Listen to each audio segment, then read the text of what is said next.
தம்பி ஸ்ரீகாந்த் வீட்டில் வந்து போதைப்பொருள் இருக்குன்னு சொல்லி நீங்கள் பிடிச்சி உள்ளே வச்சிக்க. அது ரொம்ப நன்றி, போலீஸ்காரருக்கு நன்றியை தெரிவிச்சுக்கொள்கிறேன். சரி இருக்கட்டும். சீமா அண்ணன் வந்து கல் இறக்கி பகிரங்கமாக பப்ளிக்கில் தானே குடித்தாரு. அவரை நீங்கள் ஏன் கைது பண்ணல? அவர் என்ன விற்கிறது இறக்குறது வந்து திருப்பதி தீர்த்தமா இல்லை ஸ்ரீவில்லிபுத்தூர் பெருமாள் தீர்த்தமா? கிடையாதுல்ல. அப்போ நியாயம் வந்து திரைப்பட நடிகருக்கு ஒரு நியாயம், அண்ணன் சீமானுக்கு ஒரு நியாயமா? சீமான் வந்து திமுக பி டீமா இல்லைன்னா பிஜேபி பி டீமா? அவர் யாருக்குள்ள ஏன் அவர்கிட்ட போக பயப்படுறீங்க, நெருங்க பயப்படுறீங்க, என்ன விஷயம்?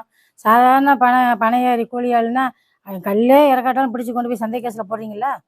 அப்புறம் அவன் ஆட்டை கடிச்சு மாட்டை கடிச்சு பொண்டாட்டி தாலி விற்று தானே வெளியே வரான். சீமான் பகிரங்கம் உங்கள்கிட்ட சொல்லிட்டு தான் மரத்தில் ஏறினாரு.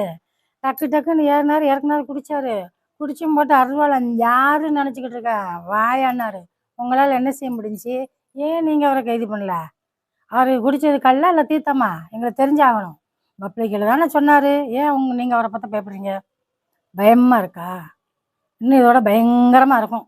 இதில் அண்ணன் வேறு மகாநாடு போட போகிறார் மதுரையில். என்ன பண்ண போகிறீங்க? ஆனால் மகாநாட்டில்னா அவர் வாட்டில் ஒரு 1008 மரத்தில் ஏறி இறக்கி மக்கள் குடிச்சிடாம பார்த்துக்கோங்க.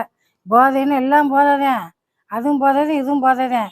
நான் சமூக ஆர்வலர், யார் தப்பு செஞ்சாலும் பேசணும், அரசியலுக்கு பேச மாட்டேன். யார் தப்பு செஞ்சாலும் பேசுகிறது என்னோட வேலை. நியாயங்கிறது எல்லாத்துக்கும் ஒரே மாதிரியா இருக்கணும். அது நானாக இருந்தாலும் சரி, ஒரு ஆளுக்கு ஒரு நியாயம், ஒரு ஆளுக்கு நியாயம், எல்லாருக்கும் நியாயம் ஒன்று போல செயல்படணும். சட்டம் ஒன்று போல கடமையை செய்யணும். அதுதான் தமிழ்நாட்டில் நியாயம். இல்லைன்னா அது நியாயம் இல்லை, அது அதர்மம். Shri Andal Azhagar YouTube channel like பண்ணுங்க, ஷேர் பண்ணுங்க, சப்ஸ்கிரைப் பண்ணுங்க.